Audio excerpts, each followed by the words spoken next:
Yeah. Here the F we go, man. Oh my God. Yeah. Oh man, it is the last Sunday of the year. Last Sunday of the year, 12/31/23. And hey, it's 1, 2, 3. 1, 2, 3. Yeah. 1, 2, 3. True. 1, 2, 3, 1, 2, 3. Yeah. There it is. Shout out to everybody getting married on today because it's 1, 2, 3, 1, 2, 3. I know y'all thought about it. I know y'all did it. You know, man. Hey, there's more to talk about than we expected. so man, it's only right, man. We get right to it. It is time to talk about wrestling like nobody else in the world, and we really proved that in a real way. If you were unaware, if this is your first time checking out one of our episodes, and maybe the second time because the last one had you a little effed up, hey man, you're in for a treat because it's more the same. We're here to do this. We're here to do this, and this is called the First Black Champ Podcast, and I am the nasty black individual, the igniter, the pick, Camp from the Port. Yo, and I am JR Bang. Make sure you rate, like, subscribe, download Barbershop Network, home of First Black Champ. You can listen to all of our episodes right there, wherever you get your favorite podcast. Follow us on Twitter, Instagram, everything, dfbc.pod. Click the link in the bio. You got that merch. You know what I'm saying? You see Camp with the sunshine yellow on. So, man, go ahead and get that merch as well. And first off, Happy New Year to everyone who has checked out an episode of ours all year long, man. Definitely appreciate it. Shouts out to the home team at Barbershop Network. Shouts out to Scott and company. You know what I'm saying? And we have an exciting show today. Let's talk about New Year's resolutions, right? So one of my New Year's resolutions was to start taking time out to create more clips for the show. We have a very entertaining show. We have been doing this for a number of years. And you know, we don't get as much content out as we want to, you know. Now, you know, we both have full-time jobs. You know, Camp at one point had 15 at one time, you know what I'm saying? You know, we have like real jobs. So and then like I have 3 kids, you know, that, you know, if you've listened to this show since its inception, you've literally grown up with my kids. The show started off with hearing Trey in the background, and then Landon in the background, and now it's Landon and Liam, the tag team champions you will hear in the background. So we had a lot of stuff that's going on, but I promised myself and I promised Camp from the Port that we was gonna get a bit more content out there, and that's been happening. You've seen some throwback content, you've seen more clips, and one of which just so happened to went viral. Hey, but that one. So, yeah. So last week on the show, I asked Camp a question like a wrestler. When you grew up, a wrestler that you used to see, like, why is Buddy winning matches? Right. Like, how is Buddy successful? And Camp from the Port said, Greg the Hammer Valentine, which I am not going to lie. It was a lot more people that agree with you than I thought was going to agree with you. Right. Let me just say this.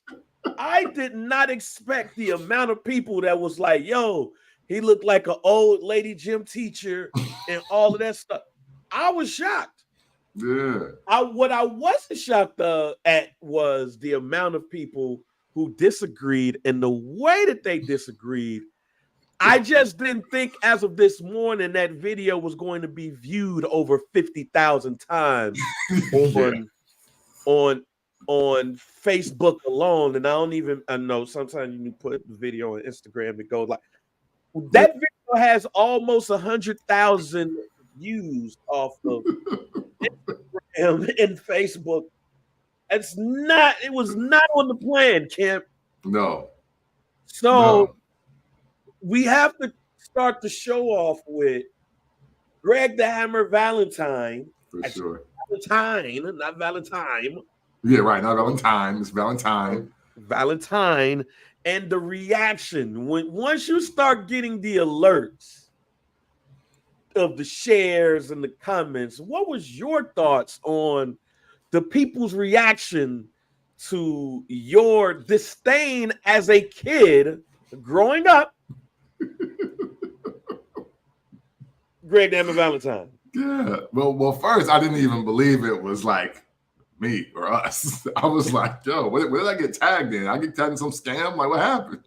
So once I checked my notifications, I was like, oh, the Greg Hammer Valentine video. And then I'm like, because the way you chopped it up, super nice. I know what you do. I know how you can, you know what I'm saying, get the clips going.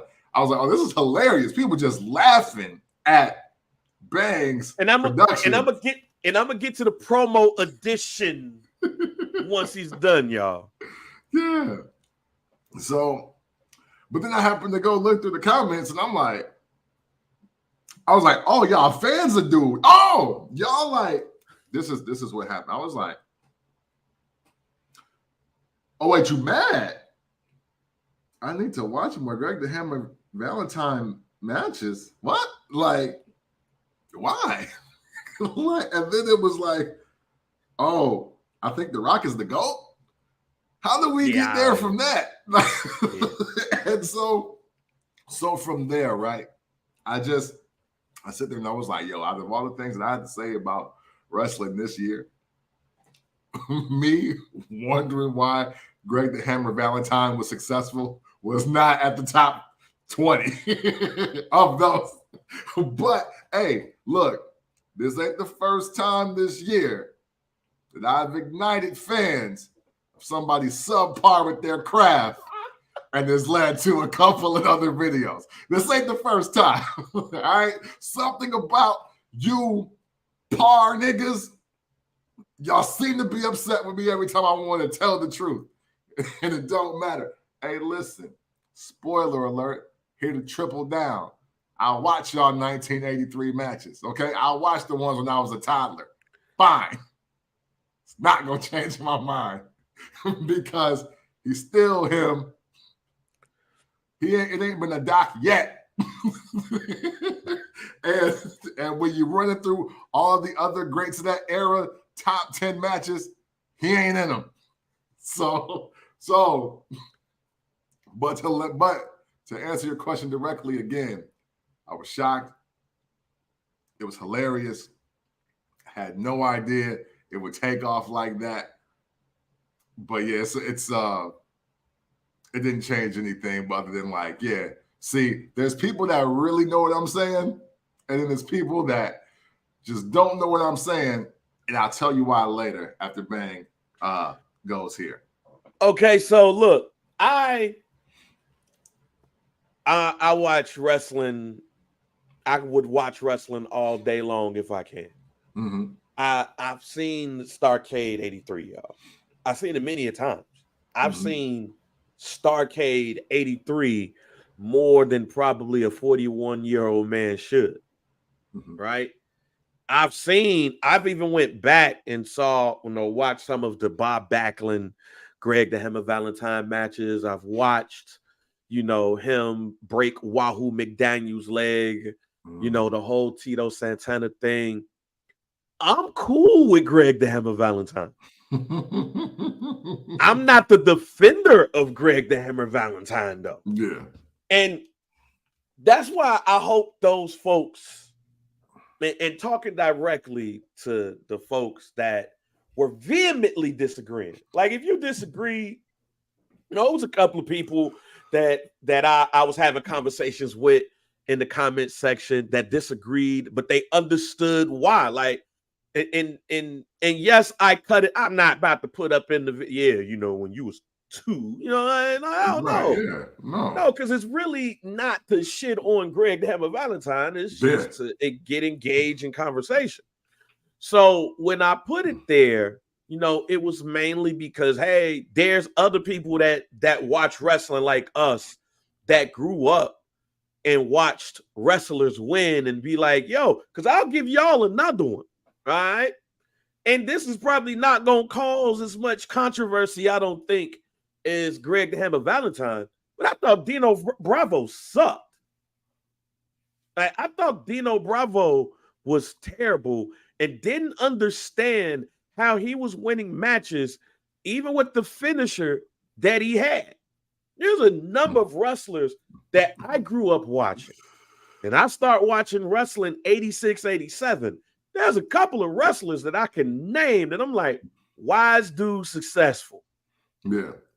But that's me growing up in that era. If you were a teenager watching Greg the Hammer Valentine, you're going to feel differently than me because you grew up in a whole total different era than I did. You grew up in the All-American Wrestling era. You grew up in the grainy color video era. You grew up in the studio era, right? Mm-hmm. Where you was watching Georgia Championship Wrestling, Mid-South, and some of these others, NWA, Mid-Atlantic, where they were studio based. Mm-hmm. So you grew up watching the Briscoe brothers. You grew up watching Greg the Hammer Valentine. You grew up watching a young Ricky Steamboat. You grew up watching Ric Flair, Harley Race, Chief J Strongbow. The list goes on and on. But for some of those wrestlers I named, by 1986, 87, when we're watching wrestling and we understand, them niggas old. Ain't nobody talking about them like that. Right, ain't they past their prime, fam? They're in the WWE to collect a check. Literally.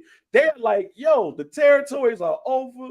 Vince McMahon is offering all this money. Yo, I'm out. I'm about to go get this check. So they will tell you, hey, man, 86, 87, fam. Yeah, I was trying to get that money. You know what I'm saying? And, Right. and if you look at that time frame that we put in the comment section of when we started watching wrestling, WrestleMania 1 is old. WrestleMania 2 is done. WrestleMania 3 is finishing up. Greg the Hammer Valentine last won a championship in that era. Matter of fact, he lost it at WrestleMania 3 with Brutus the Barber Beefcake. Another wrestler I don't understand how he was winning matches. But he was younger. So basically, y'all, what I'm telling you, old Margs, is this. If you grew up in a certain era, just let it be. Because we killed some kids for saying that Royal Rumble 95 was terrible. Yeah. But at the end of the day, they were kids. So while we killed them, we was like, all right, though, we understand why you was like, Manitar, who the fuck is this? Like, we understand you was like Bastion Booger. Come on, fam. Like, I remember him as Norman the Lunatic, ladies and gentlemen. Yeah. Like, you remember Kevin Sullivan before his stomach was wide. I only remember Kevin Sullivan as the swole, stubby, fat dude that hated Hulk Hogan. But here's the thing, though, Bang. Because you're right. So salute to the real OGs, right? The real OGs that have watched wrestling. And when I say real OGs, y'all at least 51 or 52 years old. So you got because I saw some of those comments. Some of y'all talking about y'all remember Greg the Hammer Valentine run.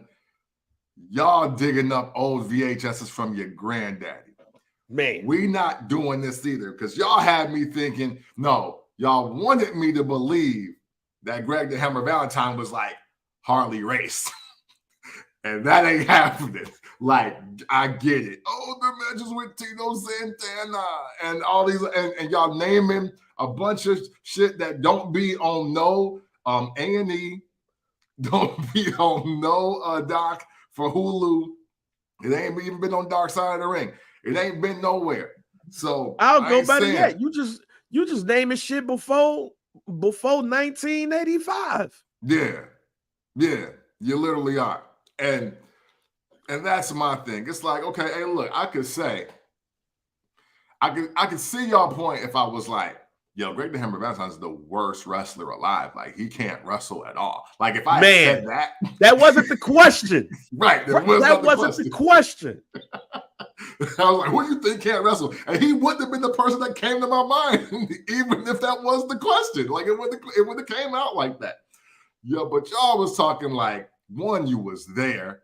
I know that's cap. I looked at some of y'all profiles. Some of y'all younger than me. Right. And some of us, we probably had the same teacher within like elementary school. So if you're 44 and you try to educate me on Greg the Hammer Valentine, shut the fuck up respectfully. All right. We're not doing that. We're not doing all of that. We're not doing this. Oh, I've went back and watched the matches, because that's an obscure pick.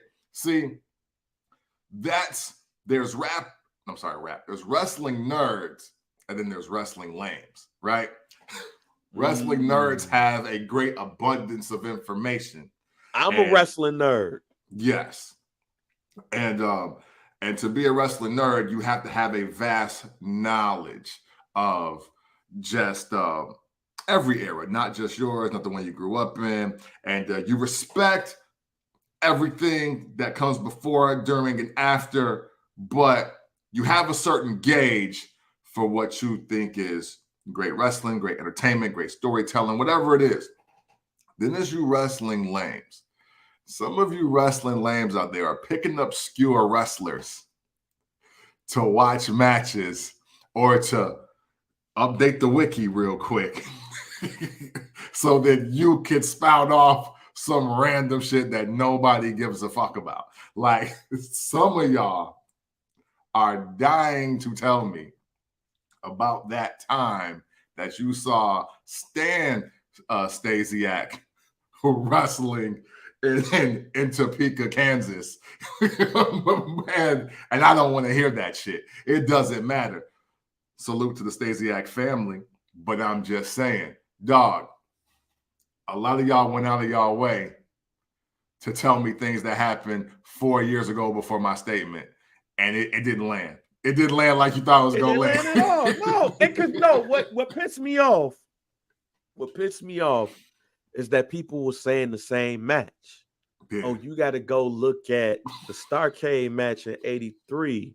Yeah. Greg the Hammer Valentine versus Roddy Piper. Yeah. That was an amazing match. Fam, we saw that match. Yeah. We're not talking about that era. We not and look, I know I don't look 50. None of us do. That's right. And again, we didn't say who we thought was a terrible wrestler. At the end of the day, wrestling is entertainment.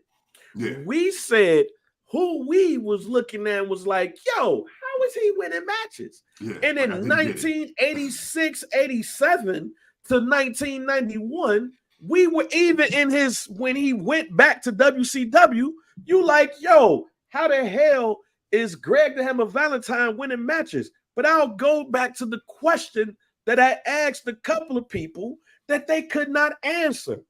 And this is when I tell people, shut the fuck up. If you don't have an answer to a question, just shut up. I asked a couple of people, name me a great match or a match that you was just like, yo, Greg the Hammer Valentine is that dude after 1986, 87. Nobody can answer it. There's none. Nobody, not one. And I'll ask it on this show today. Name me a match. I'll even be more specific. Mm-hmm. Because I'll go WrestleMania 4. Because I said on this podcast on numerous occasions, that WrestleMania 4 is when I really start loving wrestling. Yeah, for sure. Like, shouts out to Busted Open. You know, they've been saying, like, what's the match that made you fall in love with professional wrestling? I want to ask you that question and a couple of other questions before, where after we move on from this. But Greg the Hammer Valentine was in the tournament. Yeah. They didn't give a shit about Greg the Hammer Valentine in that tournament. Yeah. So I'm going to ask everybody this question. I'm going to put this question on social. Tell us the match after WrestleMania 4 that you thought was dope from Greg the Hammer Valentine. Now, know some of y'all going to be like, well, you just want people to flip around. No, because I love grudge matches. I love when people just beating the shit out of each other. I love when people tell a story. I actually hate seeing people flip around in their matches. We hate that style. Yeah, we're literally the first show that I saw that called out spot heavy matches and how Meltzer got y'all brains screwed up. But this is also the other one of those times. This is the other reason why he got your mind messed up. So tell me, after 1987, the match that we should watch for Greg the Hammer Valentine that makes us go, this is why we should have been like, nah, he should have been an Intercontinental Champion. I'll beat some of y'all to the punch. You know a match that I like from Greg the Hammer Valentine? Actually? When he turned face and he wrestled Mr. Perfect for the Intercontinental Championship on Wrestling Challenge. I think it was 1991. But he wrestled Mr. Perfect for the Intercontinental Championship. They were saying, yo, this might be his last stand. That was after 1987, y'all. So y'all name me a match from Greg the Hammer Valentine after 1987. And what I do want to alert to you, as well as the rest of the people that are watching, is that y'all notice how Bang just dropped out there that there was a face turn there? And yet, one of the things that I saw in those comments was Greg the Hammer Valentine was a master at drawing heat. I want to call a little BS on that because there's drawing heat. Oh, wait a minute. And wait a minute, before you even go, let me tell you, before y'all go, let me tell you how y'all ain't gonna come at us when it comes to this shit. I told y'all this was 1991. You want to know why this shit was even special, Cam? What was that? It was actually May 14th, 1991, a week before my 9th birthday. Because I remember that, because if I remember it correctly, he won a battle royal to become the #1 contender for the Intercontinental Championship. Fuck y'all niggas, B. Hey, and that match was the day before my birthday. Hey. Bingo. May days. So, yeah. So, there's being a master at drawing heat, and then just white people being themselves. Right? Like, again, hey, man, listen. I really wasn't here to kick old Greg's back in. I really wasn't. That really wasn't the thing. But it's not your goal. You know what I'm saying? That wasn't my go-to. That was like, y'all, if you watch the show, my go-to guy to kick in their back for no reason is Johnny Wrestling. That's just who it is, all right? That's my pick. Don't distract me from what I'm here to do, right? But,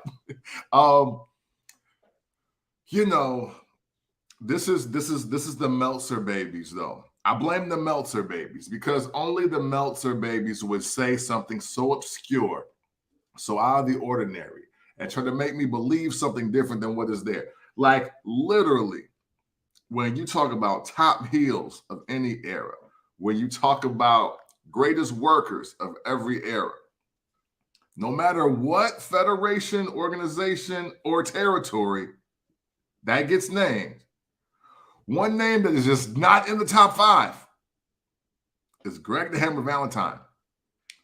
But that don't mean he bad. Again, I've said things on this show like, yo, respectfully, Booker T and Kevin Nash need to be easy on LA Knight because they're in nobody's top 5. Like, I've said that. I've said that. And it don't mean that they bad. They not trash. Somebody got to be number 6.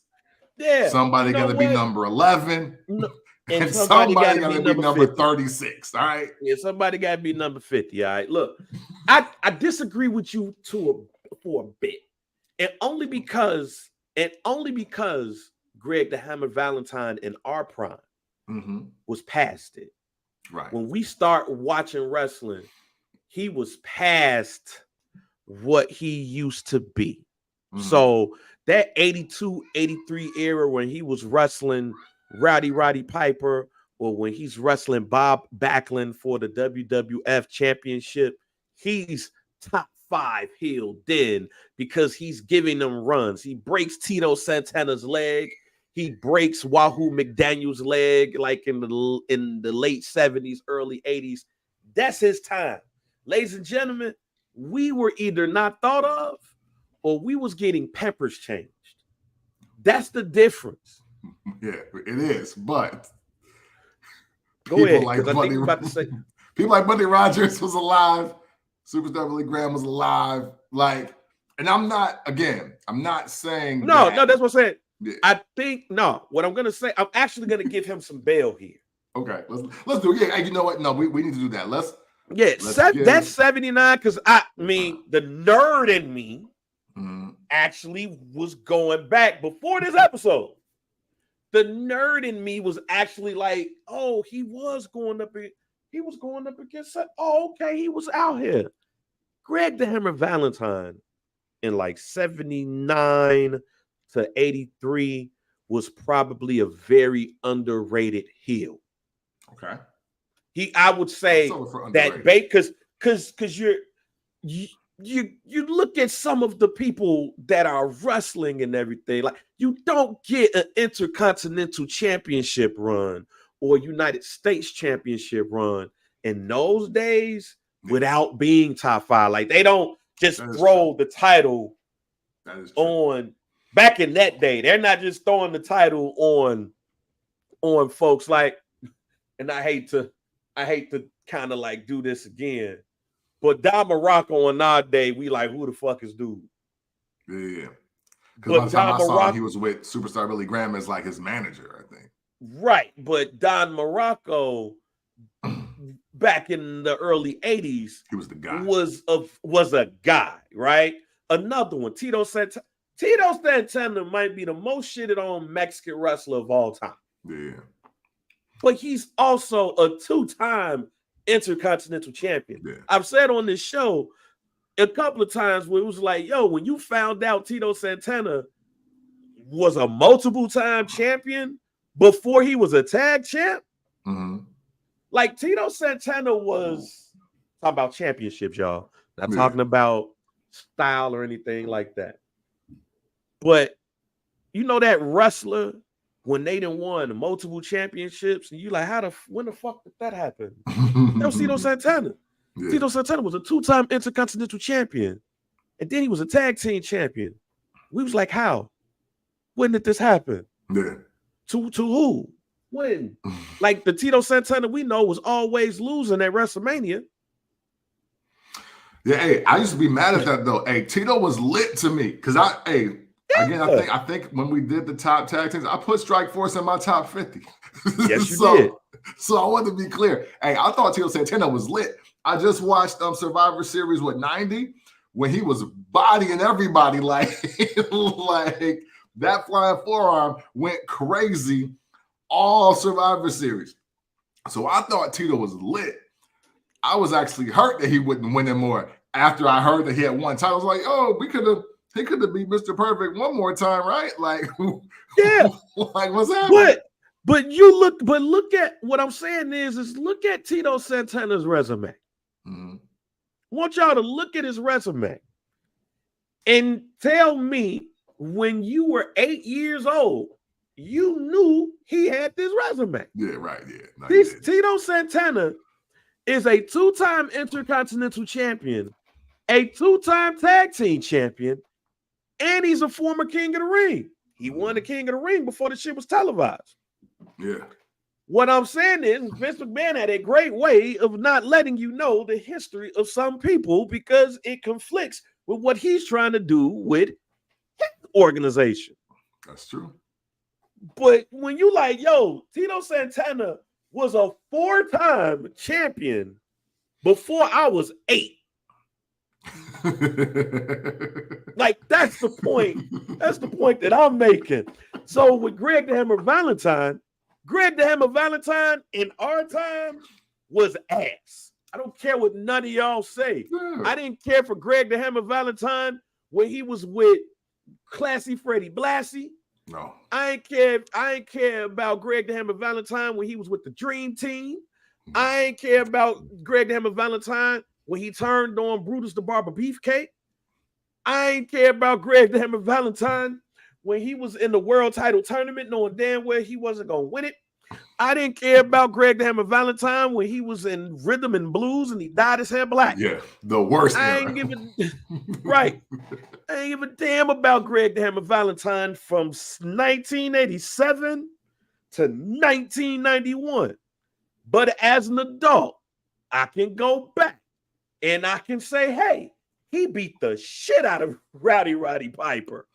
He broke Marg's legs. Okay, cool. Mm-hmm. This is dope. He was actually maiming niggas. This is great. But I had to go look back for that. That didn't happen in my day. All right.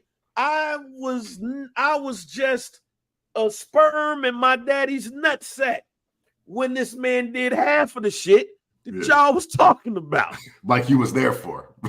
All right. So again, what I want you what I want you old geriatric wrestling fans who pops up on our timeline to do is stop trying to tell us about the history of wrestling. Why? Because I saw it more than you. Because you probably wasn't even at the Rosemont Horizon or at the International Amphitheater in Chicago watching these matches. You was doing the same thing my ass was doing, watching it from the luxury of your own home. Mm-hmm. You just watched it before me, but I've watched it more than you because half of y'all that's going to come up on this page is not going to be trying to tell me about the history of something when, again, I just told y'all to ask me and answer this question. And I'm going to ask it again, y'all. I'm going to ask it again. For all of you new people that came on here that don't listen to our podcast, which is a great podcast, who don't listen to don't watch any of our video content. If you don't do that, that's great. I'm not asking you to. What I'm asking y'all to do is this. Name me a wrestling match from 86 on of Greg the Hammer Valentine that you like. I didn't say if it was a 5-star match. I didn't say if it was an all-time encounter. I said, name me a match during the time that I watch wrestling, which is 86 on, of Greg the Hammer Valentine that you could say, hey, JR, Camp, you should watch this match. You can't. Why? Because they all sucked. Yeah. And for us who watched wrestling at that time, starts watching at that time, we gonna say, man, that shit sucked. But for y'all who watched them in its heyday, you of course will have a different answer, thought, and we ain't discounting that because I love the dog collar match. What I don't like is Rhythm and Blues versus Dusty Rhodes and whoever. That's what I grew up watching. When he was Slur Elvis. Because I don't think I can say like Bulldog. Right. And matter of fact, shouts out Shouts out the hood because he's watching. And this is exactly, and this is exactly what I was saying. Like I was saying, What up? Valentine. Beat out, what up? Valentine is he's the workhorse champion. People want to see him get beat. All those intercontinental champs was pretty solid. They was workers. Santana, Morocco, Valentine, Hogan was just entertainment. Agree. 100% agree. Absolutely. But what we're saying is when we are 10, he ain't it. Yeah. He was the intercontinental champion before we're born. So when we're 10, it's lit. When we're 20, when we're 10, it's not lit. No. When we're 20 and we have access, we go, oh, that was decent. That was decent. Buddy was doing this thing back in the day. Here's the deal. And shout out to Hood. I love speaking with Hood. We gotta get them back on the show for 2024 for sure. Here's the thing though, y'all. Wrestlers are supposed to be good at wrestling, right? So just because you can really wrestle, that don't mean that you need to be like heralded. You know what I mean? Like, it's just like the game of basketball. How many of y'all would cape for Vincent Askew? Like, who would do that? Like, how many people are like, yo, after UNLV Stacey Augman, no, like it's like, yo, you can respect that he was really great, but if he wasn't your favorite player, you're like, oh wow, you know.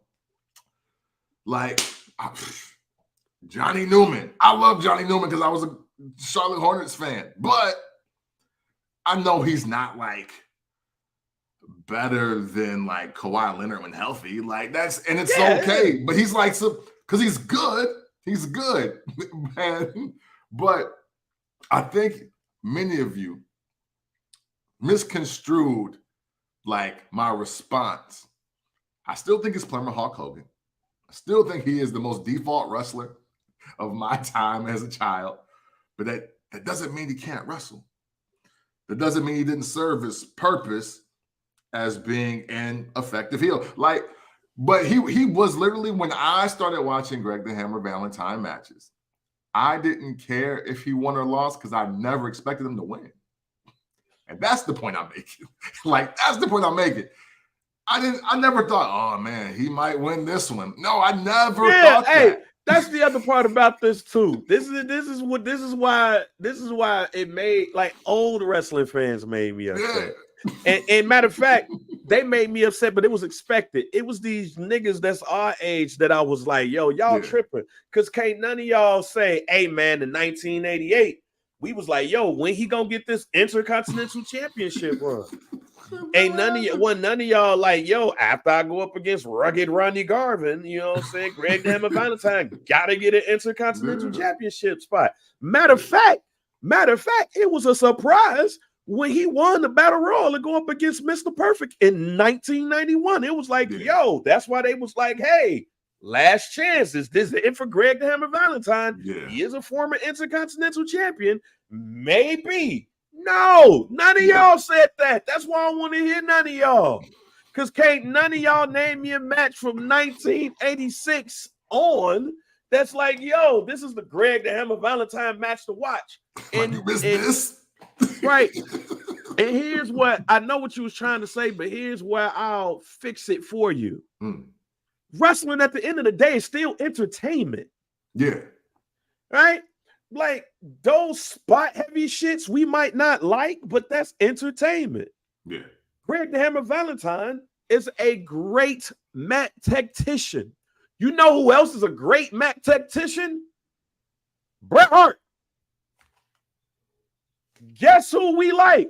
And guess who, honestly, when you look at it, he ain't really got an ounce of charisma, fam. It's Bret Hart. You know why we like Bret Hart? We don't like Bret Hart for no promo. We can't name a promo outside of the mid-90s where he starts saying, fuck America. We can't name a promo from Bret Hart where we was like, yo, Bret Hart talking that shit. No, you know what we name? Matches. So when y'all try to put that whole, oh man, you want to see jumping, and you want to see entertainment. No, some of our favorite wrestlers ain't got no charisma. Yeah. They just good ass wrestlers. And some of them are wrestlers who can sell their ass off. You know what Greg the Hammer Valentine can do? Face plant for our day. But in your day, he was breaking people's legs. Yeah. How come y'all niggas just didn't say this? Hey, man, I feel you, man. But you missed when Greg the Hammer Valentine was out here breaking folks' legs with that figure 4. Yeah, hey. No, y'all didn't. Right. See, I saw when they tried to remix it. I seen when they tried to remix it with the bride thing, the bride calf foreign object sleeve that with the catcher protector joint.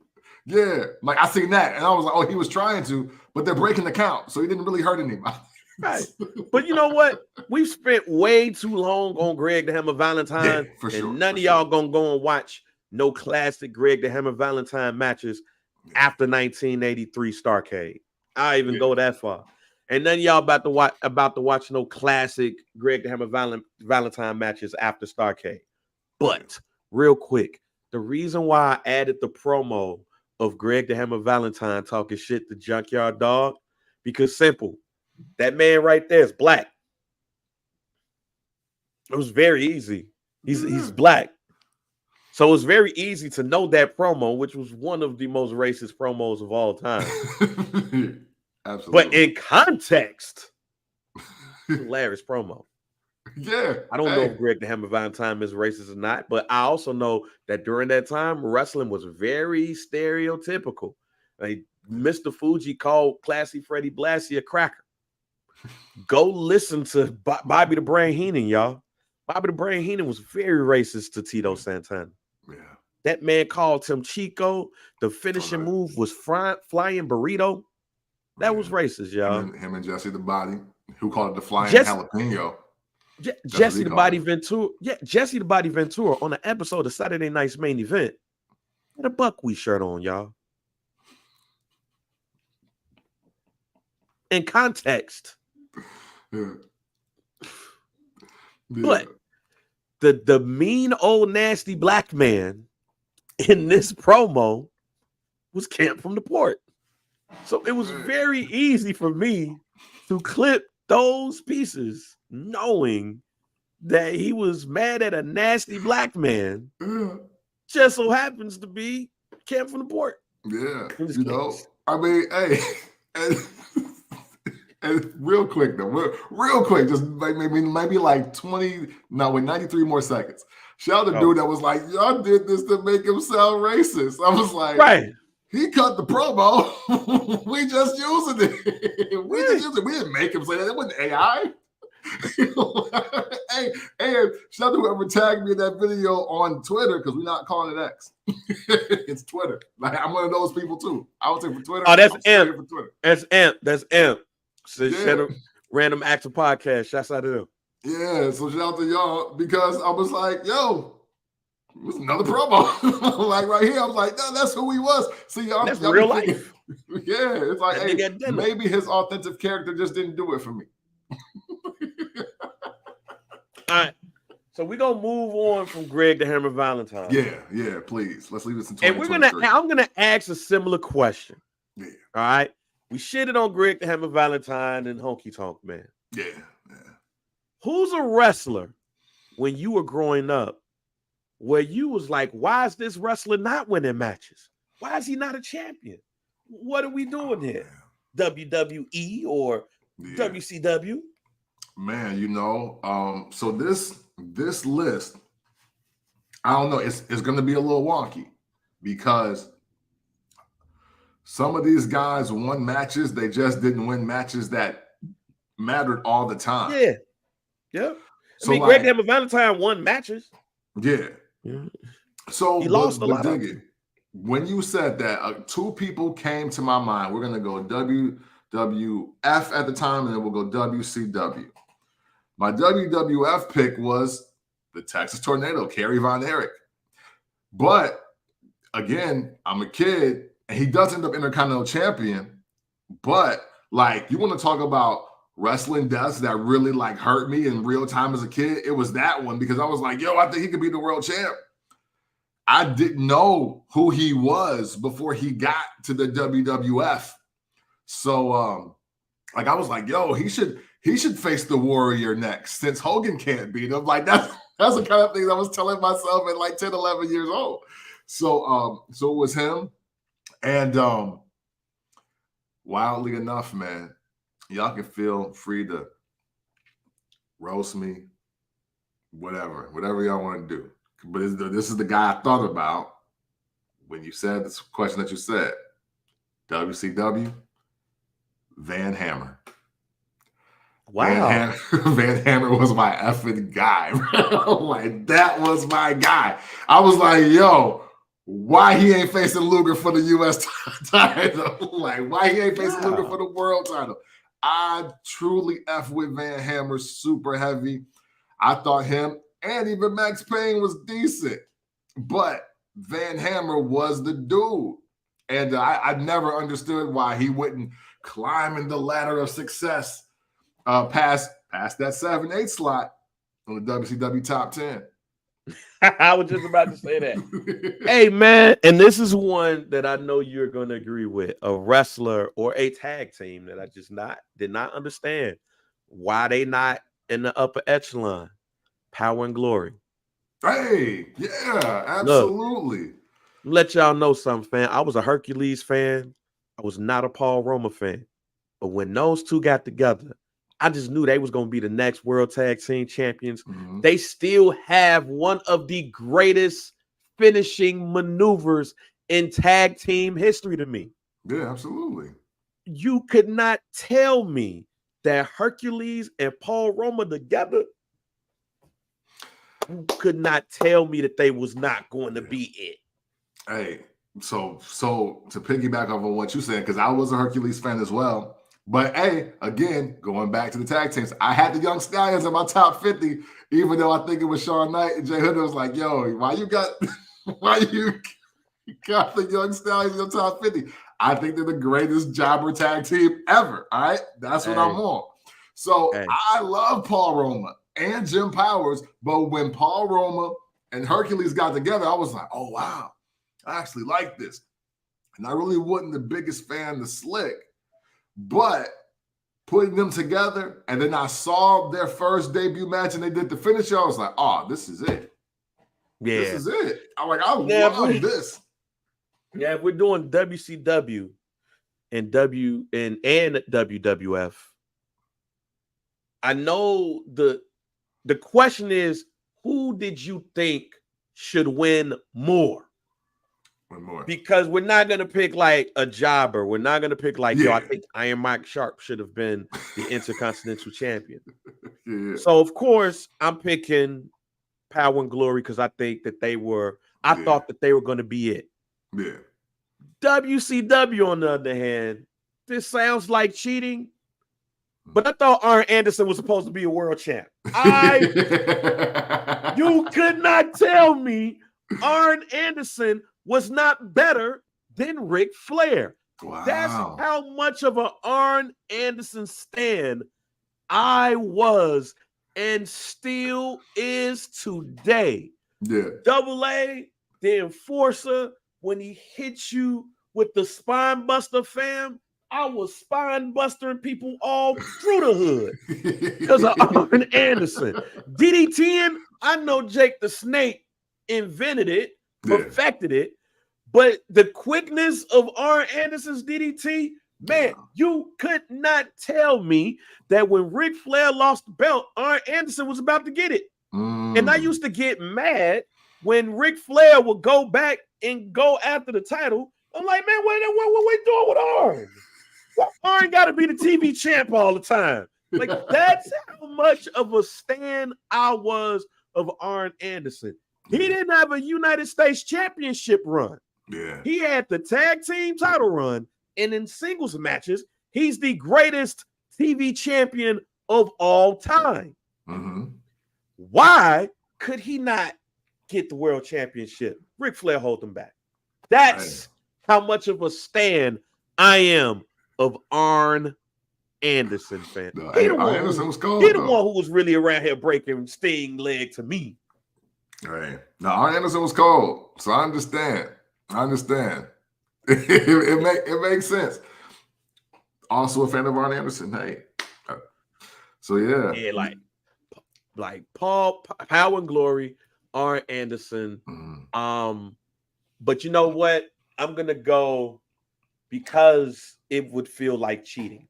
Yeah, well, I kind of cheated too, because when you understand what Kerry Von Erich's trajectory really was, like you're just like, oh well, damn, what it was supposed to be. Because when you go watch the Iron Claw, it's gonna fuck you up. And I ain't even watched it yet, but I'm just saying, like when you see, when you really, because like you said, and I think that was great for you to say, because wrestling fans just assume, oh, you should know this nigga. Yeah. If you were not out here buying Pro Wrestling Illustrated and all of these joints, you probably don't know who these people are, because depending on your cable provider or what channels you might have, you didn't see these folks on TV like you saw with the WWF.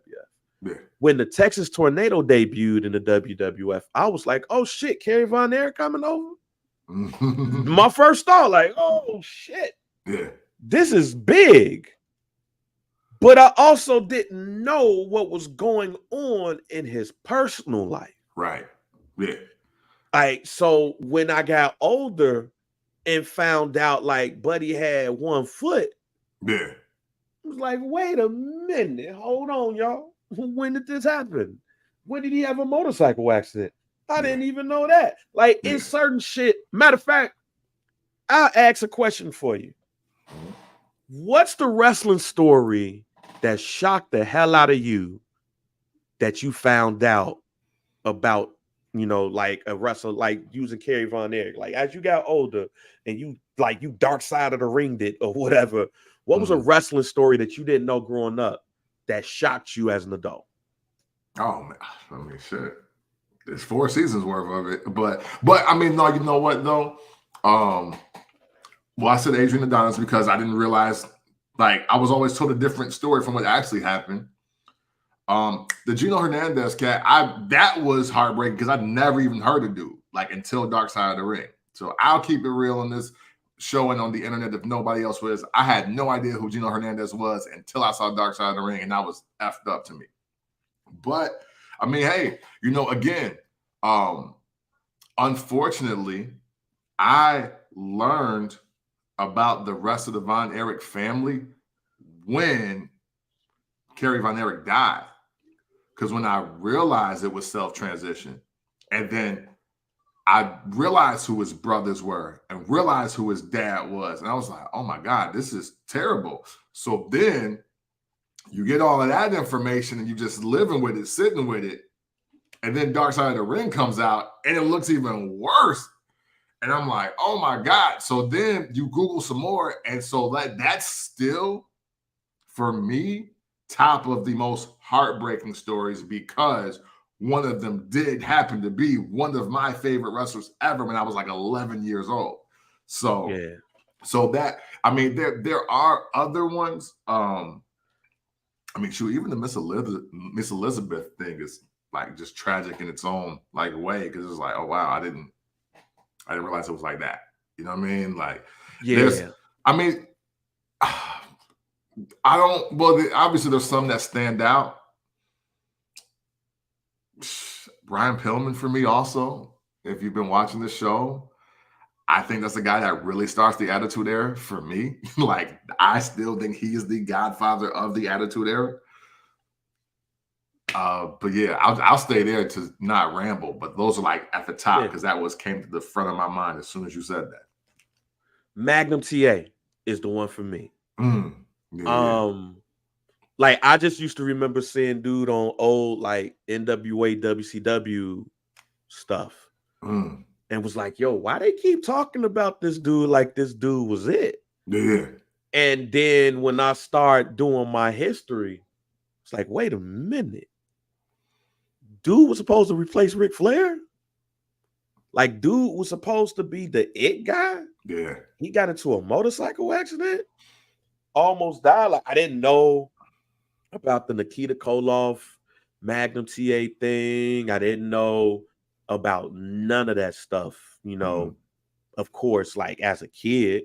Yeah. But then, and this is before Dark Side of the Ring, but when you start to grow up and you start to like do your history and everything, starting to hit Google a lot and read and hear like testimonies and stuff, it was like, yo, wow. Yeah. Like things, it's wild to say how much things could have been much different if Magnum TA never gets into the car accident. Yeah. Like it's wild to where he was being positioned and everything that happened with it. Another story. No, I'm sorry. I just want to say go this ahead. real quick. Because all things considered, maybe Ric Flair doesn't get to 16 times as the world champ. Right. That's exactly. That's the one big takeaway I took from his story. It was like, oh, so like really what Flair ended up doing for Sting, he was going to do for Magnum TA first. But who says that Magnum TA doesn't have to do that for Sting and it's not Ric Flair? Yeah. And that's actually the next one that I was going to.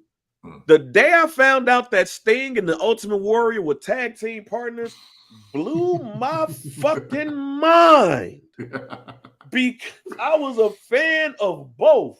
And then I just so happened to get a magazine, a Pro Wrestling Illustrated magazine, and they talked about the Blade Runners. And I was like, how they're on top of the wrestling world. And I was like, who in the hell is that's Sting and Ultimate Warrior? Wait a minute, what? Wow. Like that threw me for a loop. That at the time, two of my favorite wrestlers of all time were actually tag team partners. One more that, and not we move on from here, is Bruiser Brody. Yeah. Like, okay. Yeah. As I started looking at wrestling and just trying to find whoever I could find, and hearing about like Bruiser Brody and how he was just a monster and like one of the greatest big men in the ring, and he passed away the way he passed. And then when you find out the dark side of the ring, like when you find that out, it was even like, whoa, wrestling's nasty. Like, yeah. Nah, for sure. Nah, you know what? That mind-blowing stories. Nah, you know what? I was thinking of more like Hurt, but Bruiser Brody, and then finding out that Jimmy Superfly Snuka just might be a serial killer. That was a little crazy. That's a little crazy. Respect, apologies. I'm sorry. Hey, to me, I don't mean it like that, but I'm just reading the information. I'm reading the information. I'm watching the docs. I'm just saying. I don't want to put that on his jacket, but that looked like it was on his jacket. Like it looked like it. Yeah. So you find that out. Like Jimmy Snuka is one of those. Like Jimmy Snuka was like face number 3 on Hulk Hogan's Rock and Wrestling cartoon. Yeah. It's like him, Junkyard Dog, and Hogan. Yeah. It's like, yo, you mean tell me this dude what? All right, man. Hey, real quick. As we transition, shouts out to our homie Brando. Brando was a part of a panel of voters that voted on Pro Wrestling 2023 awards. Best male and female wrestler, feud, faction, promo, and more. You can check this out on ESPN.com. Actually, if you are in our First Black Champ group, our man Brando dropped that up in the group. So I am going to drop some of these awards. Okay. Give you the winner.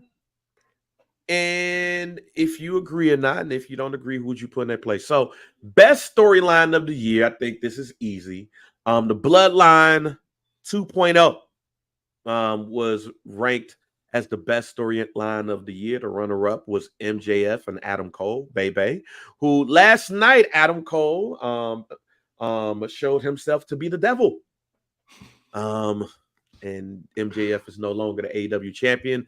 Shouts out to Samoa Joe. But the best storyline of the year, Bloodline. Do you agree or disagree?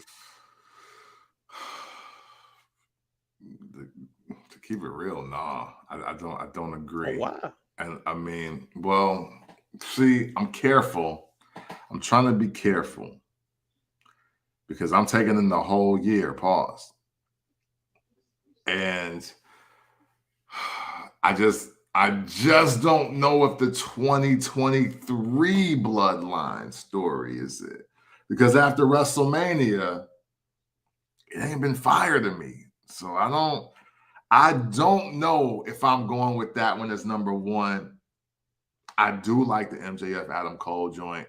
I do really like that. If I had to pick a story that I just felt was a tad more compelling this year, especially if we're talking about the WWE, I'll go with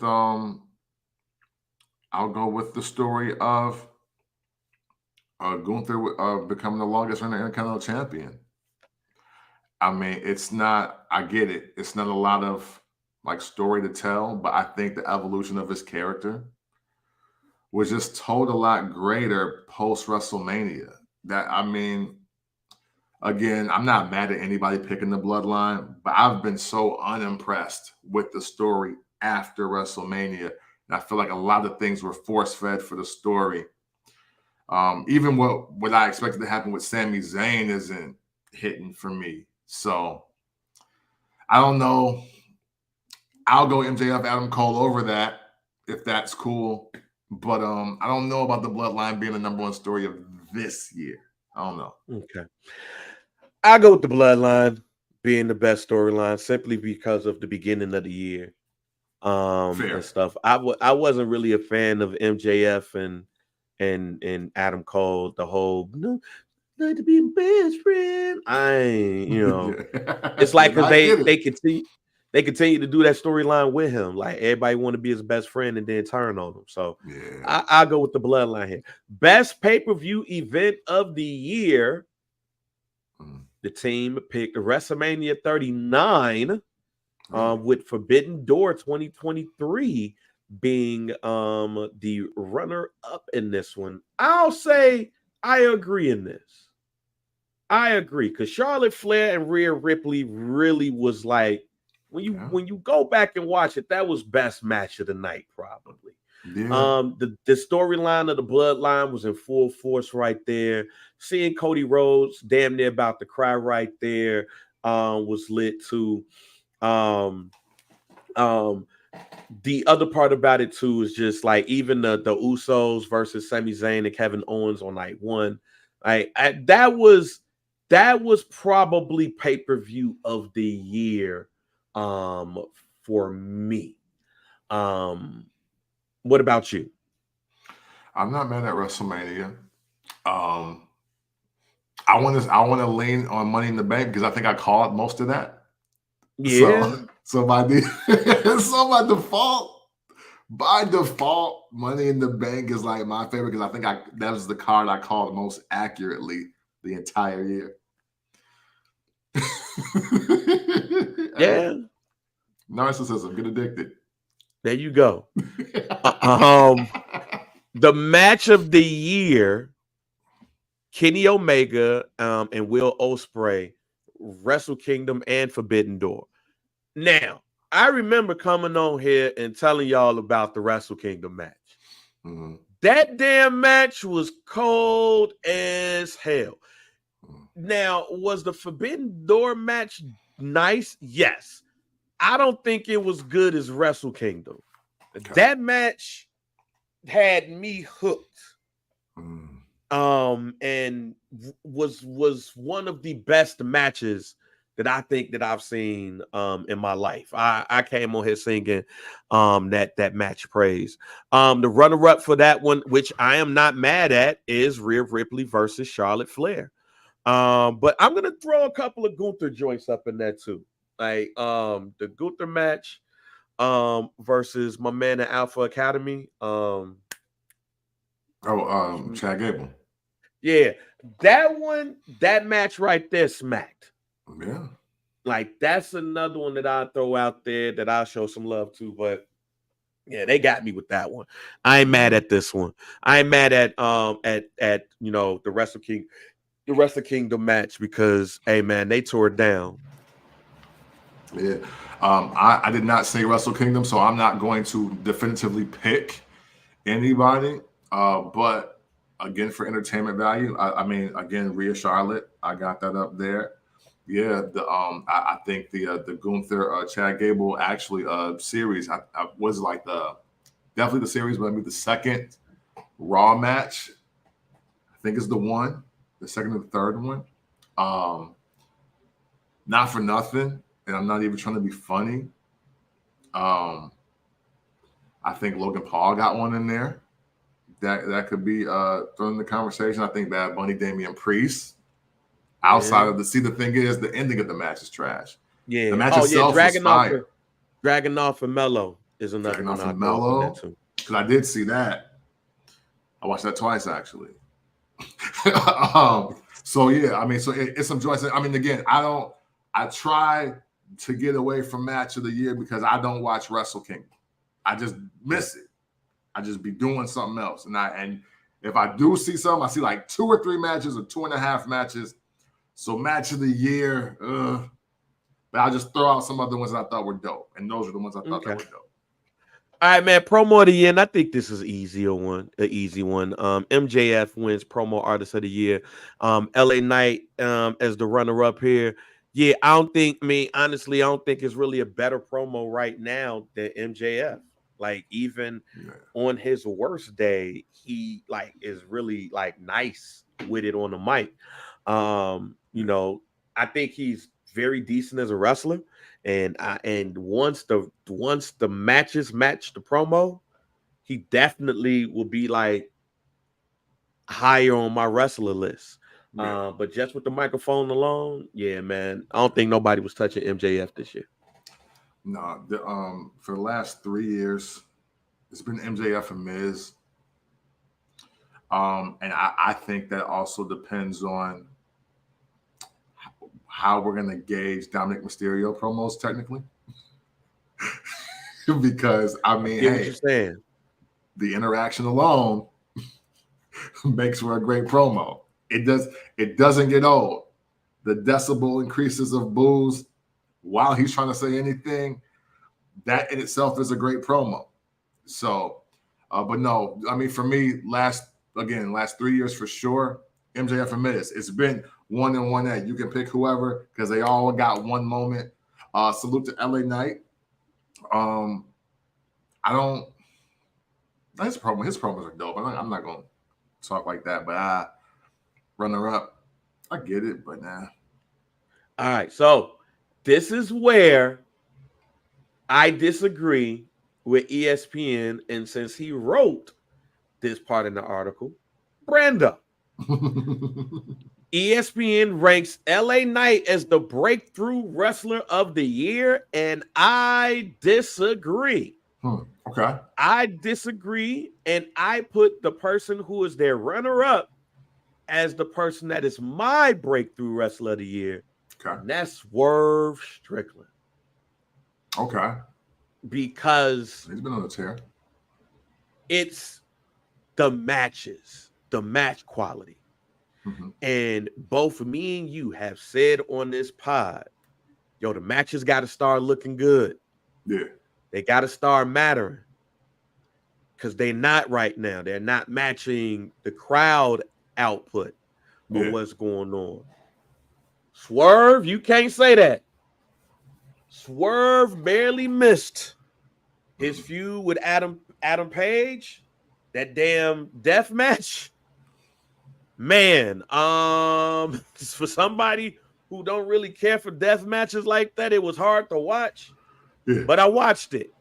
You know, and I'm so disappointed that he didn't win the Continental Classics. I believe that should have been a avenue for him. And Keith Lee is hurt. The wrestler Keith Lee is hurt.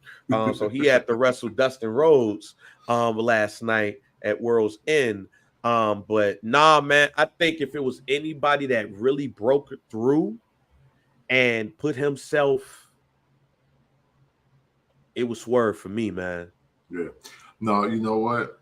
The conversation about Swerve is very different now than it was at the top of the year, because I believe that was what the last free agent signings or whatever, or maybe I got the quarter wrong. But you know, at one point in this year, for sure, definitely January to March, people were talking like Swerve made the biggest mistake of his career, especially when you know, Hit Row ended up coming back to SmackDown, and it looked like they were going to be on a fast track, back on the fast track of being just staples on SmackDown. But here we are, December 31st. I see the Top Dollar is in greater health, and he's re-signed, it appears. But, you know, B-Fab trying to get down with Bobby and the Profits. I don't know where Asante is. If he ain't coming in at the end of her promos, and Swerve got white people bopping by the thousands. So, you know, it's hard not to give it to him. LA Knight, totally understand it. Obviously, hey, look, I'm just being critical. I'm not going to be a prisoner of the moment. Again, I don't know how all of y'all got on my bandwagon. I don't know how you got here. I don't know. You the first one there. Yeah, you know what I'm saying? Like, I have no idea. So, granted, I was very high on them, but now we're at the point where we're just giving them everything, and I ain't with that either. Because it's cool. It's cool to like dude, respect dude, appreciate what he's doing and what he's brought, and going back and seeing what he's done. But y'all putting a little too much gas on it, and that's gonna make for problems in 2025. And I know we're in the way to 2024. That's why I'm telling you 2025. Too much dip on the chip, man. I feel you on that one. Debut of the year, I think this was easy. CM Punk. When CM Punk debuted at the crib, you know what I'm saying? That right there. No, you know what? My bad. I'm sorry. Hold up. Oh. The best story of the year was CM Punk. He's the best storyline. The best story. Yeah. Hey, I go in there and I beat up executives at One Federation. I tell the owner he a child. He don't know how to take care of his daycare center. I punch some more kids. I punch Luke Perry's son in the face. Fired. I get him out here. I get fired, and I come back to a crib. And I come back to the other organization that made me hot. I piss off one of the top guys. I don't give a fuck. I step on Randy Orton's debut, or I'm sorry, not debut, but return. I step on Randy Orton's return. I cut 3 promos because I do more promos and more backstage antics, but I keep getting better with the money, with the time, and with the access. Yeah, CM Punk is the best storyline of 2023. That's my pick. I'm there. Scratch what I said about Gunther and the Bloodline. Hey, shouts to shouts out to DNAs or NDAs or whatever. Yeah, for sure. Tag team of the year. Yeah, FTR. I ain't mad at that. Name another tag team outside of them that's really been holding down tag teams consistently. Yeah, so we good on that one. All right, here's my second disagreement. Male wrestler of the year, they gave it to Cody Rhodes, and I call bullshit. No, not at all. I'm giving this to Roman Reigns because there's nobody that did less and gave us more. All right. Like when you can pull in people and you ain't even there, that tells me that you are the superstar of the year. All right. This is not just talking about that he's the biggest or whatever. but we all come to watch the tribal chief, all right? That's true. And the tribal chief beats Cody, and we've been questioning the story ever since. All right. So Will Ospreay, he definitely probably had the best matches. And MJF had the best promos. But I'm giving that to Roman Reigns. I'm not, and quite honestly, if Seth Rollins should be male wrestler of the year before Cody Rhodes. So yeah, for sure. For sure. I mean, hey, look, I've been teasing this wrestler of the year, right? The wrestler of just 2023. I've been teasing this all year. I'm going to stand on my pick and give my runner-up. My pick is Damian Priest.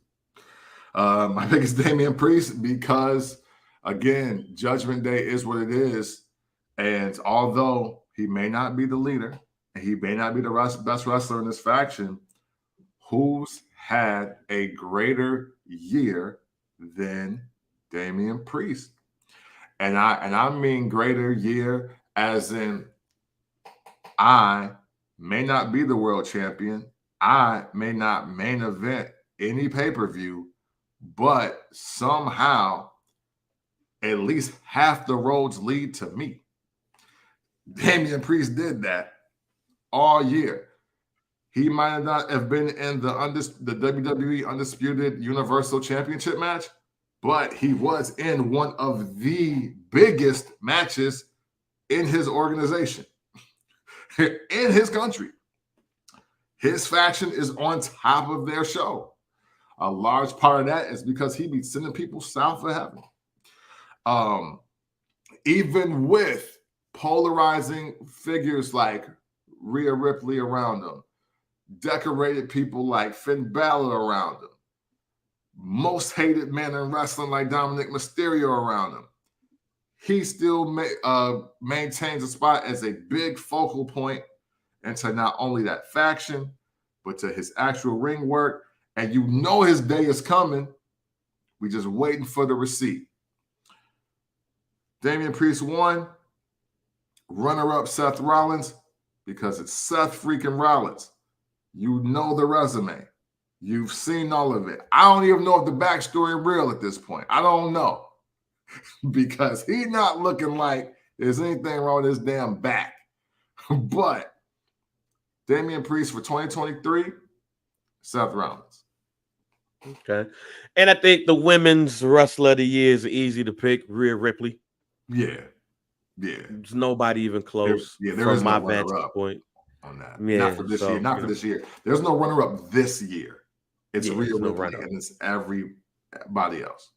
Yeah. All right, man. So tomorrow, we record this on Sunday. So tomorrow is day one day. Yeah. That is New Year's Day and day one, Monday Night Raw.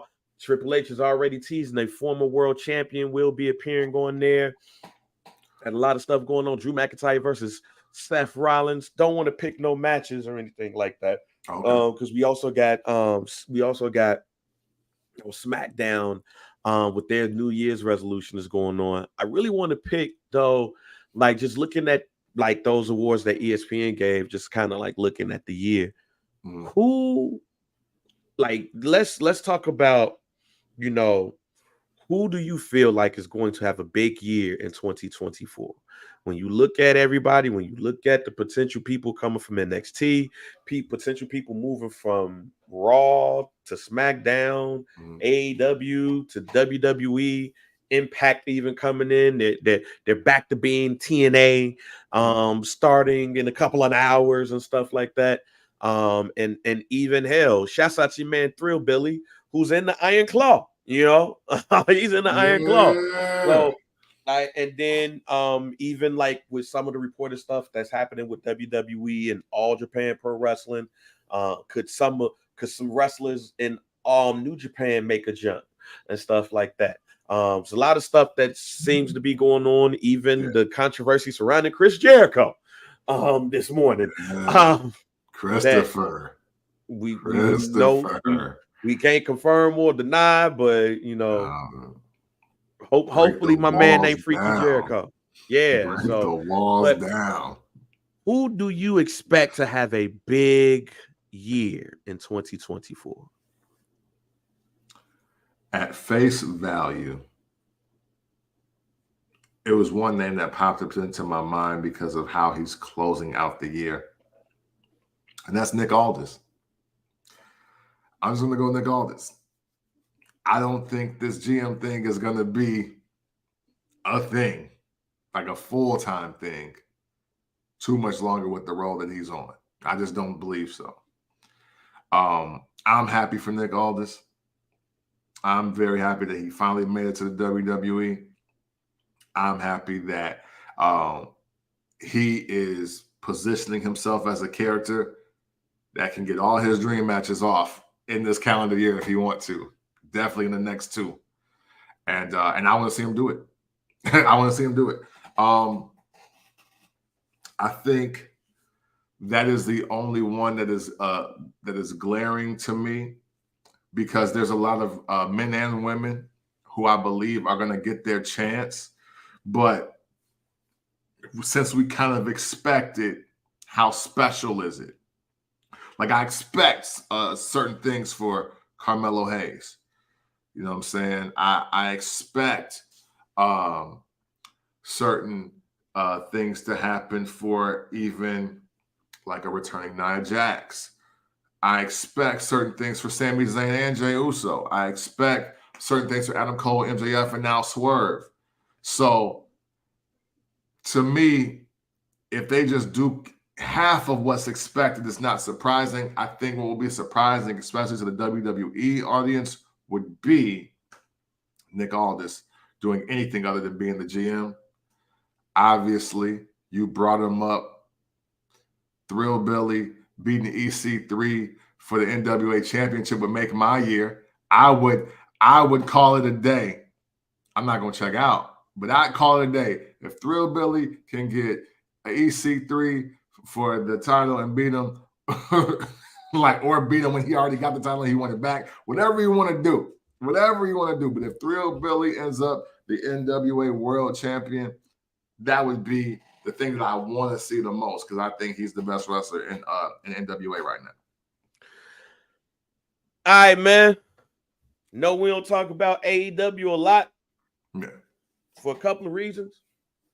But I am in this moment because in 2024, Swerve becomes the first black champ, world champ in AEW. I think it's only a matter of time. And Tony Khan, if you mess this up, you deserve to get your ass beat and your company taken from you. Swerve Strickland is a star. Yeah, and he has developed his body, and he has become an even better wrestler, a better technician in the ring, and is telling incredible stories. Mm-hmm. Let Samoa Joe be a nice transition. All right. Mm-hmm. Let Samoa Joe have this for a little bit. But the person who should take the belt off of Samoa Joe should be Swerve. Wow. Okay. And the pop that's going to come behind that, Tony Khan, let's make history. Who's a breakout star? Somebody that people are not necessarily talking about in that way. Who you think somebody is going to break? Who you think is going to break out in 2024? Breakout stars 2024.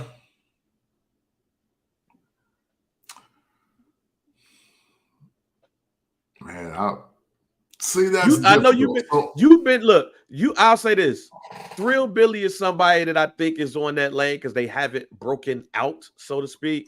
But I know you've been on the Trick, I know you've been on the Trick Williams bandwagon too. See, with that,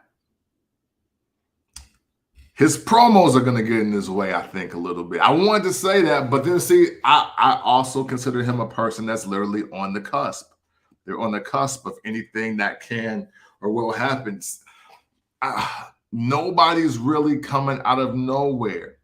I would love to even put my man's Ricky Morton's son. I would love to put him in this conversation, but if his trajectory is being in a tag team, I don't know how that works in this era. Like this, like we really favoring singles wrestlers right now. So the Southern Six, obviously one of my favorite teams, but breaking out means that when you say breakout to me, I'm taking it as somebody's name is going to be in lights by summertime. Yeah, like who you think gonna be like who or that person who is just like ain't that like the LA Night piece? How WrestleMania we was like but then SummerSlam we was like yeah. See, it's I don't know. I don't know. I think because I don't think the game is wide open like it was last year. Like last year, 2022 going into 23, the game was wide open. Why was the game wide open? Because people were already complaining about how long Roman Reigns had the title. It was only one title, and the game was sown. And it was like, well, Cody Rhodes, Seth Rollins got to beat him. And then we got CM Punk in AEW, but he going to wrestle Daniel Bryan and John Moxley. So it's like there was that. And then there was MJF. But everything was just kind of laid out. Like that's just what it is. And now, though, 2024, we watched a lot of people dominate without being the main event. Gunther dominated, not the main event. Rhea Ripley dominated, not the main event always. Seth Rollins, the same thing. Then you got Dragunov and Mello, and then you got just by default, because it always happens this way, it's MJF, it's Adam Cole, it's John Moxley, and it's just like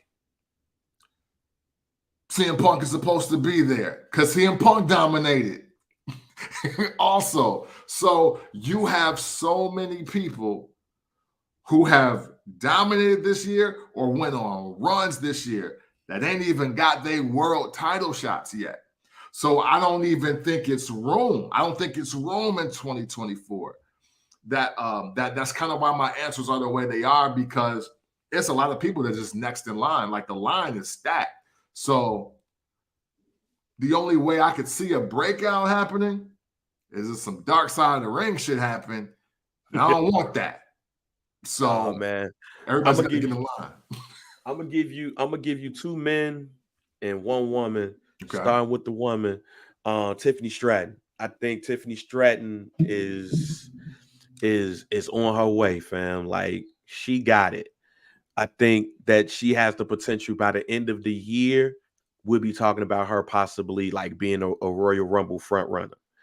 But for the men, and I know you might disagree with this, but based off what you just said, I think Damian Priest is going to be that breakout, because I think that he's going to get the world title, with the Money in the Bank, and we're finally going to see he's going to break out to where you see him and where everybody sees him once he wins that Money in the Bank. But the other person, speaking of the Judgment Day, I didn't think I'd be saying this shit last year, but Dominic Mysterio.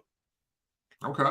I think this is the year, especially if the Judgment Day kind of like breaks up or whatever. We when people break up, you wonder who's going to be like the breakout star of that. I think Dominic. I believe that Dominic Mysterio has grown in a way that at the end of 2024, we're going to be looking at him very, very differently. Okay. And I still hold that hope that him and Logan Paul ends up being the World Tag Team Champions. Yeah. So I could go ahead and give y'all my I told y'all so moment, because I do believe that those two guys are the two best frog splash in the two best frog splashes in the WWE belong to Logan Paul and Dominic Mysterio. And if you know wrestling, you know when worlds collide. 1994, a pay-per-view that I continuously talk about on this show to tell people you should watch it. And Eddie Guerrero and Art Barr is they're going to do everything. They are right. They're going to do everything.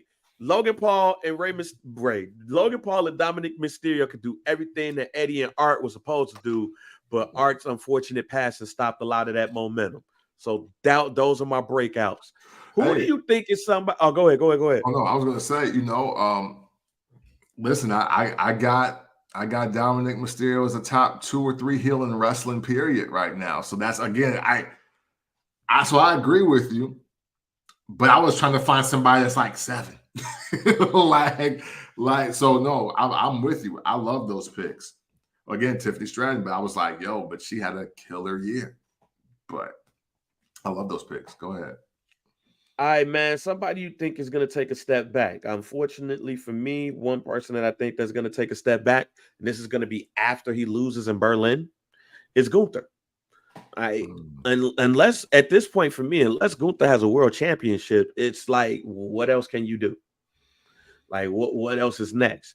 And I think that's where we are at with Gunther. Gunther's more than likely going to wrestle whoever, like Roman Reigns or Seth Rollins or whoever, for their version of the world championship in Berlin when they have that pay-per-view.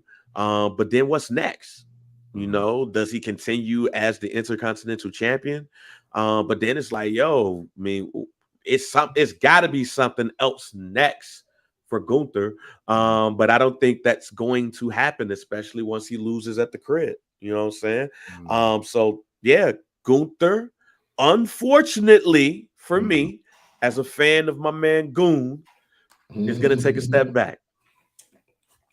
So when we say a step back, we're talking about somebody that's shining pretty bright right now, but it's probably going to just kind of like fade off into that second or third tier. Yeah. Yeah, my pick is Drew McIntyre, respectfully, because even this story, he's too big to be doing the storyline. Pause if necessary. He's been too dominant. He's been too much on a roll in just the last 5 years to be doing this storyline today. And we love Drew McIntyre, man. This is a show that definitely supports him since he was the chosen one with no facial hair and some of the coldest music in wrestling ever. But taking a step back, Drew McIntyre is definitely my pick for that, just because, again, man, that line is long.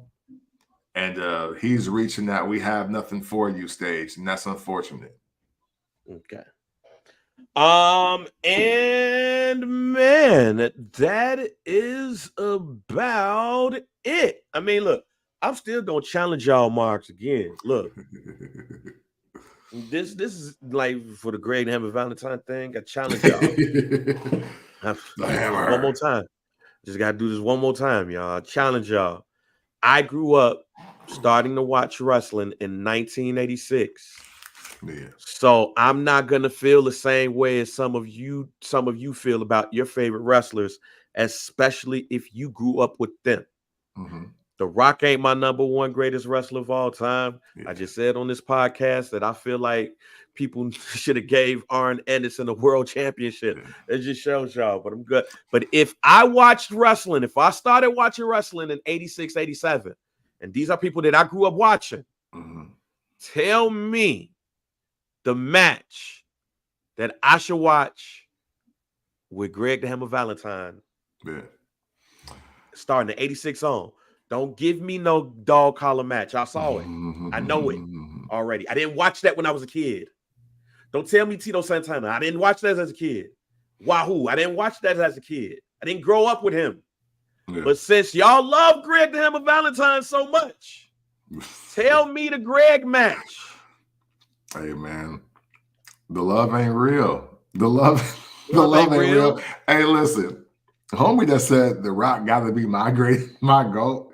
You're just trying to be mean. Like, that was just it. Hey, you just trying to be mean at that point. Like that didn't even make sense in the guise of just like wrestling opinions. It's like, oh, I don't like Greg the Hammer Valentine, so I must love The Rock. Like, why? Like, why? Cite your sources for a statement like that. Like, why would you say that? But you tell us, and matter of fact, tell us, what is your favorite Greg the Hammer Valentine match in our era? Not yours. Yeah. Ours. I bet you can't come up with one. And I bet you I could come up with one before you can. Hey, you That's dead all I'm serious. saying. I know he can. That's why I'm not even. In our era. Don't give me no shit from 1983 when I was 1 and you was 30, fam. Don't do that. You don't give me no match when I was 1, you was 30. Talking about some, oh, you missed this hell of a match. Yeah. You goddamn right. I was getting a bottle. Yeah. Hey, but look, don't be 3 either, though. And saying don't that either. 3, yeah. Like, so yeah, tell us homework assignments to anybody on the feeds or whatever. In our era, we start watching wrestling in 1986. Give us a Greg the Hammer Valentine match that we should watch. Also, tell us a wrestler that you feel like, man, they should have been winning a lot more matches. I don't care if they're a jobber. I don't care if they're a low card person, a mid card person. I don't care if you say Jake the Snake Roberts should have won a world championship. Let us know who that is. Educates. Educate people. Because again, we don't come from your era and you don't come from ours. So tell us, but don't tell us no shit that you grew up with. Because we didn't say that. Yeah, but to qualify growing up, though, you better be at least 5 years old from the time that you're talking about. That's a disclaimer. You at least been in kindergarten, bro. Because that ain't, again, I seen some of y'all faces. I don't know your birthdays, but I've seen some of your faces. Some of y'all look 37. And you don't count. You don't count because you just Googling and you said, oh, God, you saw what Vern Gagne said about Greg the Hammer Valentine. And then you going off the handle. You know, you heard what the Briscoes had to say about him affectionately at Comic-Con. Matter of fact, hey, post your damn meet and greet photos and autographs from Greg the Hammer Valentine if it's that real. That's what I know. I did see 3 people that commented that as soon as I went on their page, I saw Greg front and center. And the person who shared that video, on Twitter was Brutus the Barber Beefcake's wife. Yeah. So that being said, man, hey, y'all have a great new year. Hopefully your 2024 is filled with bliss. And hopefully a lot of y'all wrestling fans get some pussy for the first time ever in your life. Pass it on over to Kemp from the porch. Close out the year with a blast. All right. Hey, man, we appreciate all of y'all checking out the show for the first and maybe the last time, man. Hey, what a way for us to close out the year. I'm very happy. I'm very excited. We need that. My word of the year for 2024 is elevation. And I think things just escalated here pretty quickly. But listen, man, the likes, comments, shares, comments, the questions, the tags and racist videos from other people, legends, all of it's greatly appreciated. You know what I'm saying? Look, the FBC community could not be what it is if you all did not participate. So we sincerely thank you. And look, hey, man, we're not one of those shows that because you disagree with us, is we hate y'all, it's F y'all, never talk to us again. No, we appreciate the conversation. We appreciate the banter, the back and forth. This is a safe space to get your wrestling takes off because that's what keeps us talking about wrestling like nobody else in the world. So please come back. Keep talking. Just have more to say to me than watch 1983 Greg the Hammer Valentine matches. All right? That's my only request. That's it. Man, if you ever want to talk about wrestling in an unconventional way, you do so by checking out the First Black Champ podcast. Nasty Black Pick, VP DOC, and we are out. Fuck Johnny Wrestling.